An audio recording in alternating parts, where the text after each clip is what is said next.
JDS के एक कार्यकर्ता ने आरोप लगाया है कि प्रज्वल ने उसका रेप किया। शिकायत में महिला ने कहा कि प्रज्वल ने बंदूक की नोक पर उसके साथ बलात्कार किया और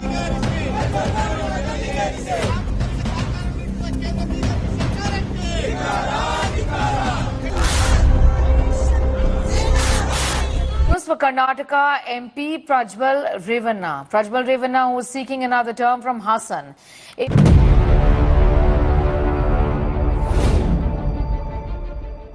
नमस्ते, मैं शोकित। बीते दिनों से हसन से जेडीएस के सांसद प्रज्वल रवीना के कोई महिलाओं के कथित यौन उत्पीड़न करने का वीडियो सामने आया है और ये वीडियो पूरा कर्नाटक में फैल गया है। इससे कोई महिलाओं की पहचान भी उजागर हुई है। इस मामले के सामने आने के बाद रवीना को पार्टी से निकाला दिया गया और एसआईटी को जांच करने के लिए सौंप दी। अब अंग्रेजी अखबार इंडियन एक्सप्रेस ने रिपोर्ट किया है कि जिस महिलाओं ने उनकी पहचान सामने आई है उनके लिए अपने ही कस्बे गाँव में रहना मुश्किल हो गया है। उन्हें अपने परिवार के साथ घर छोड़ना पड़ रहा है क्योंकि उनको अपनी जान को लेकर खतरा है कि कोई नेता का गुंडा हमें मार न दे। रिपोर्ट के अनुसार हसन से जेडीएस के सांसद प्रज्वल रवीना के कथित यौन उत्पीड़न की शिकार कोई महिलाओं की वीडियो क्लिप फैलने के बाद उन्हें पिछले 10 दिनों में अपने घर छोड़ दिए हैं। ये सभी महिलाएं हसन जिले की रहने वाली है। हसन जेडीएस का गढ़ है और प्रज्वल रवीना पार्टी प्रमुख और पूर्वी प्रधानमंत्री एचडी देवेगौड़ा के पोते हैं। इस बार वो हसन सीट से ही एक बार फिर चुनाव मैदान में है। प्रज्वल रवीना तो 26 अप्रैल को हसन में मतदान के तुरंत बाद देश छोड़कर चले गए, लेकिन उनके पिता और राशीपुर के विधायक एचडी रवीना को गिरफ्तार किया गया है। उनकी गिरफ्तारी एक महिला का अपहरण करने के मामले में हुई है। आरोप यह है कि उन्होंने महिला को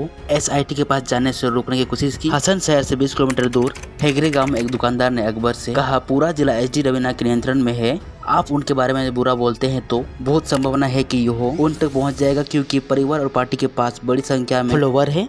अकबर का कहना है कि उनकी टीम 3 कस्बे और 5 गांव में गए, लेकिन कोई भी पहचान जाहिर करके बात करने को तैयार नहीं हुए। प्रज्वल रवीना के खिलाफ पहली एफआईआर 28 अप्रैल को एक महिला की शिकायत के आधार पर दर्ज की गई थी, जिसका परिवार अब अपना घर छोड़ चुके हैं। उस महिला के एक पड़ोसन ने कहा, महिला प्रज्वल रवीना के घर पर घरेलू नौकर के रूप में काम करती थी। उनके कुछ वीडियो वायरल होने लगे और फिर हमें उनके घर पर ताला लगा मिला। हमें नहीं पता कि वो कब चली गई। पास की एक गाँव में पूर्वी जिला पंचायत के वो सदस्य रहते हैं जिन्होंने प्रज्वल रवीना के खिलाफ रेप का केस दर्ज कराया है। और इसी गाँव में रहने वाले एक स्थानीय जेडीएस नेता का कहना है कि हमने देखा कि पार्टी की कोई महिला सोशल मीडिया पर प्रज्वल के साथ अपनी तस्वीरें हटा रही है। कुछ मामलों में पुरुष अपनी पत्नियों के संसद के साथ उनके संबंधों के बारे में सवाल कर रहे हैं। ये जिले की कोई महिलाओं की जिंदगी को तबाह कर रहा है। वीडियो क्लिप फैलने के बाद से ही महिलाओं की पहचान उजागर होने के कारण कोई परिवार ने हसन जिले छोड़ दिए हैं। जब एसआईटी की टीम प्रज्वल रवीना के घर पर पहुंची तो बाहर जमा पार्टी कार्यकर्ताओं को महिलाओं के बारे में बात करते हुए सुना जा सकता था। एक ने कहा, मैं इस महिला को जानता हूँ कि वो हमारे घर के करीब रहती थी और जेडीएस का काम करने में काफी सक्रिय थी और अब उनके घर पर ताला लगा हुआ है। उनके छोटे छोटे बच्चे हैं। और एक जन ने कहा कि वो हमारे पड़ोसी की रिश्तेदार है और हमारे पारिवारिक समारोह में शामिल हुई थी। एक दुकानदार ने कहा, महिलाओं की पहचान उजागर करना वाकई गलत था।